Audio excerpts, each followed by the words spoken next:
आजादी का अमृत महोत्सव।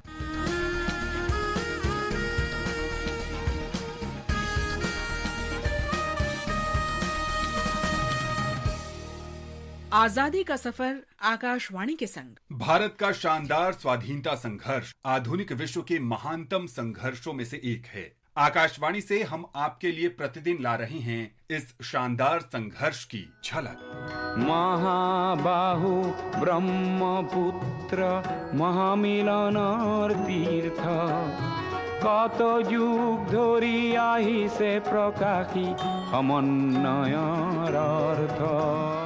आज गांधीवादी स्वाधीनता सेनानी ओमियो कुमार दास की जयंती है। उनका जन्म 21 मई 1895 को असम के नौगांव जिले में हुआ था। वे लोक नायक के नाम से लोकप्रिय थे। ओमियो सामाजिक कार्यकर्ता थे और गांधीवाद दर्शन में विश्वास करते थे। वे शिक्षाविद और जाने माने लेखक भी थे। ओमियो का लालन पालन उनके नाना लक्ष्मीकांत बरकाकती ने किया, जो स्वयं भी राष्ट्रवादी थे और युवा ओमियो के व्यक्तित्व को उन्होंने बहुत प्रभावित किया। कुदूर कन्न कुबजरे परा बार भूया आही सीले।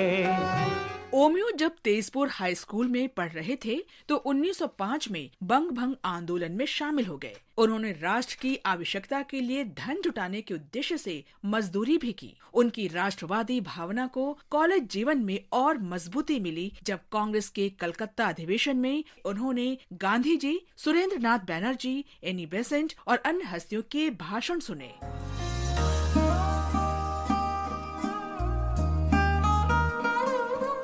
जब गांधी जी ने 1920 में असहयोग आंदोलन शुरू किया तो ओमियो ने आंदोलन में शामिल होने के लिए आसपास के युवाओं को एकजुट करने का कार्य किया। इस आंदोलन के दौरान हजारों विद्यार्थियों ने पढ़ाई छोड़ दी, विदेशी कपड़ों का बहिष्कार किया, शराब और अफीम की दुकानें बंद कराई गई और अदालतों का त्याग किया गया। 1921 में जब ओमियो दरांग जिला कांग्रेस के महासचिव थे तो ये आंदोलन और तेज हो गया। एक बार तो शराब की दुकान बंद कराते समय ओमियो का सामना एक क्रोधित महिला से हुआ जो शराब खरीदने आई थी। ओमियो ने उन्हें शराब पीने के नकारात्मक असर के बारे में समझाया। वो महिला ओमियो से इतनी प्रेरित हुई कि उसने शराब छोड़ने की प्रतिज्ञा कर ली। उसके बाद उस महिला ने असहयोग आंदोलन में सक्रिय रूप से हिस्सा लिया। ऐसा था ओमियो का नेतृत्व कौशल।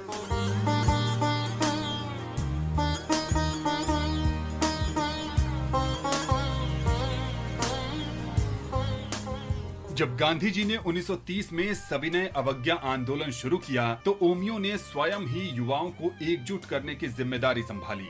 स्वाधीनता संघर्ष में भाग लेने के कारण उन्हें कई बार जेल जाना पड़ा। ओमियो को 1937 में असम विधानसभा के लिए चुना गया।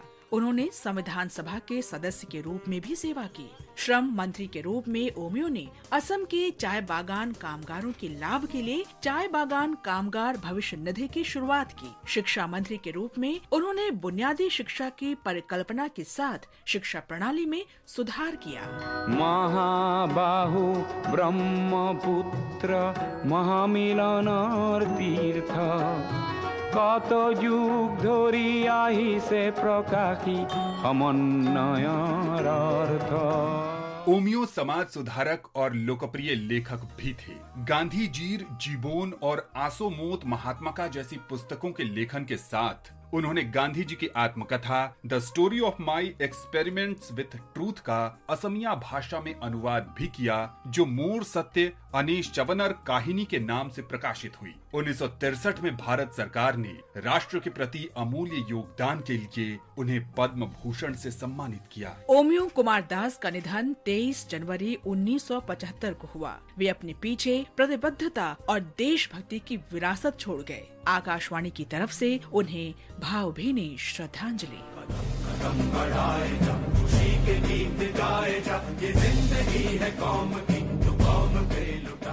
आज हम थाला सिंह को भी स्मरण कर रहे हैं। वे हिमाचल प्रदेश के मंडी के निवासी थे। थाला सिंह ब्रिटिश भारतीय सेना में सैनिक थे। दूसरे विश्व युद्ध के दौरान थाला सिंह मलाया में आजाद हिंद फौज में शामिल हो गए और हवलदार के रूप में सेवाएं दी। बर्मा के मोर्चे पर 21 मई 1944 को अंग्रेजों से युद्ध के दौरान थाला सिंह वीर गति को प्राप्त हुए। भारत माँ के महान सपूत को शत शत नमन।